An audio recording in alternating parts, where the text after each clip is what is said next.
गुआनशुन studio में पहुंचा तब सब लोग उसकी बहुत ज्यादा तारीफ करने लगे, उसे स्क्रिप्ट दिखाने लगे और पूछने लगे कि क्या आप ये कैरेक्टर का रोल प्ले करना चाहते हो। आज हम एक इम्पोर्टेंट कैरेक्टर का शूटिंग करने वाले हैं, तो फिर क्यों ना आप वही कैरेक्टर बन जाओ। इन सब से गुआनशुन तो बहुत ज्यादा कंफ्यूज था कि आज काफी सारी वियर्ड चीजें बन रही है। फिर गुआनशुन मान गया और उसे उस कैरेक्टर का हुलिया दे दिया गया और उससे बेड पर सोने के लिए कहा। उसमें भी सब लोग उसकी बहुत ज्यादा तारीफ करने लगे कि वो कितना परफेक्टली कर रहे हैं, सब कुछ कितना जल्दी वो सीख रहे हैं। तो गुआनशुन को वो वियर्ड लग रहा था कि इसमें कौन सी बड़ी बात हो गई। फिर सीन का शूटिंग शुरू हुआ। मोजिंग उसके सामने आया। उसने मास्क पहना हुआ था जिसमें से हमें तो सब कुछ दिख रहा है, पता नहीं गुआनशुन को दिख रहा होगा या नहीं। मोजिंग उसके ऊपर आ गया और उसे देखकर मन में बोलता है कि वो तो अब भी पहले जैसा ही बुद्धू है। उसने बिना मास्क निकाले ही गुआनशुन को किस किया और उसके लिप्स पे करस करने लगा और कहा कि क्या अब तुमने मुझे पहचाना। लेकिन गुआनशुन ने उसे धक्का दिया कि ये तुम क्या कर रहे हो, तुम्हें तो अपनी रिस्पेक्ट करनी चाहिए। मोजिंग ने कहा कि गुआनशुन अब झूठ बोलना बंद भी करो। लेकिन गुआनशुन अपने कपड़े ठीक करने लगा कि मैं कहाँ झूठ बोल रहा हूँ, तुम मुझसे दूर रहो, मैं तो तुम्हें जानता भी नहीं हूँ। भले ही तुम परफेक्ट दिख रहे हो और तुम्हारा फेस मुझे अच्छा लग रहा हो, लेकिन मेरे दिल में ऑलरेडी कोई और है, वही मेरा मिस्टर राइट है, मेरा व्हाइट लोटस।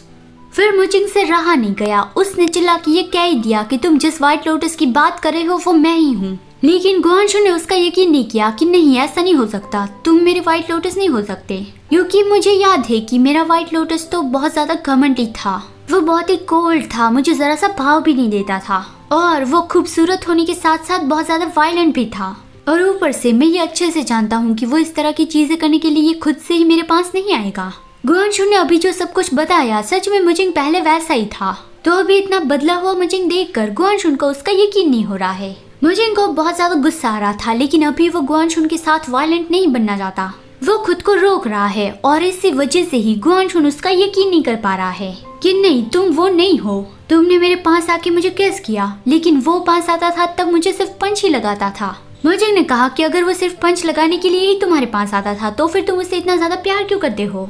गुआनशुन ने कहा कि क्योंकि मैं जानता हूँ कि वो मेरी केयर करता है, वो बस बाहर से कोल्ड दिखता है लेकिन अंदर से वो बहुत अच्छा है। ये बात मोजिंग के दिल को छू गई। लेकिन अभी गुआनशुन का बोलना कंटिन्यू ही था कि मैं जानता हूँ कि मैं बहुत ही रिच और हैंडसम हूँ, जिससे कोई भी मेरा पार्टनर बनना चाहेगा, और पता नहीं तुम सिर्फ मेरे ही क्लोज क्यों आना चाहते हो, लेकिन मेरे दिल में सिर्फ वही है।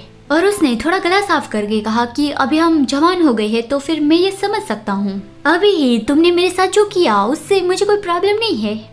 मतलब कि गुआनशुन के अंदर का प्ले बॉय अभी तक नहीं मरा है, वो अभी जिंदा है, सांसें चल रही है उसकी। ये सुन के मोजिंग को गुस्सा आया कि अब मुझसे दूर रहो। वो वहाँ से चला गया और गुआनशुन सोचने लगा कि अचानक से वो इतना जाना पहचाना क्यों लगने लगा था। फिर अगले सीन में आज 20 मई था, तो फ्लावर शॉप पे सब लोग बहुत ज्यादा बिजी थे। आपको पता है ना कि 20 मई मतलब कौन सा दिन?